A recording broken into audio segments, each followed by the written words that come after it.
Hi friends, ನಿಮಗೆ 20 acres land, ಭಾಳ red soil ನೋಡಿ ಹೆಂಗಿದೆ. ಭೂಮಿಯ ಗುಣಮಟ್ಟ ನೋಡಿ ಇನ್ವೆಸ್ಟ್ಮೆಂಟ್ ಮಾಡಬೇಕು. ನಾವು ಸುಮ್ಮನೆ ಎಲ್ಲ ಭೂಮಿನೂ ಕಡಿಮೆ ರೇಟು ಅಂತ ಹೇಳೋದು ತಪ್ಪೋದು. ಯಾಕೆಂದರೆ ಭೂಮಿ ಗುಣಮಟ್ಟನೂ, ಭೂಮಿಯ ವಾತಾವರಣ, ನೀರು, ಮತ್ತೊಂದು ಮಗದೊಂದು ಎಲ್ಲ ಇದು 20 ಎಕರೆ ಇದೆಲ್ಲ ಗಿಡ ಮರ ಎಲ್ಲ ಕಿತ್ತು ಇದನ್ನೆಲ್ಲ ನೀಟ್ ಮಾಡಿದ್ವು ಅಂದರೆ ಈ ಭೂಮಿ ಎಷ್ಟು ಸುಂದರವಾಗಿರುತ್ತೆ ಗೊತ್ತಾ. 20 ಎಕರೆ ಬೌಂಡ್ರಿ, ಒಂದೇ ಫ್ಲ್ಯಾಟು, ಒಂದು ಒಳ್ಳೆ ನೆಬಿಷಬಲ್ ರೇಟಲ್ಲಿ ನಾನು ಮಾಡಿಸ್ಕೊಡ್ತೀನಿ. ರೆಡ್ ಸಾಯಿಲ್ ನೋಡಿ ಹೆಂಗಿದೆ ಭೂಮಿ.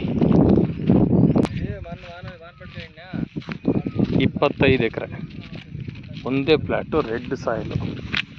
ಮಣ್ಣು ನೋಡಿ ಎಷ್ಟು ಚೆನ್ನಾಗಿದೆ. ಒಳ್ಳೆ ಬಜೆಟಲ್ಲಿ ನೋಡೋರಿಗೆ ಒಳ್ಳೆ ಸಾಯಿಲ್ ಮಣ್ಣು, ಕಂಪ್ಲೀಟು ರೆಡ್ ಸಾಯಿಲ್ ನೋಡಿ ಎಷ್ಟು ಚೆನ್ನಾಗಿದೆ, ಭಾಳ ಚೆನ್ನಾಗಿದೆ. ಒಳ್ಳೆ ಮಣ್ಣು, ಒಳ್ಳೆ ಪ್ಲಾಂಟೇಶನ್ ಮಾಡಿದ್ವಿ. 25 ಎಕರೆ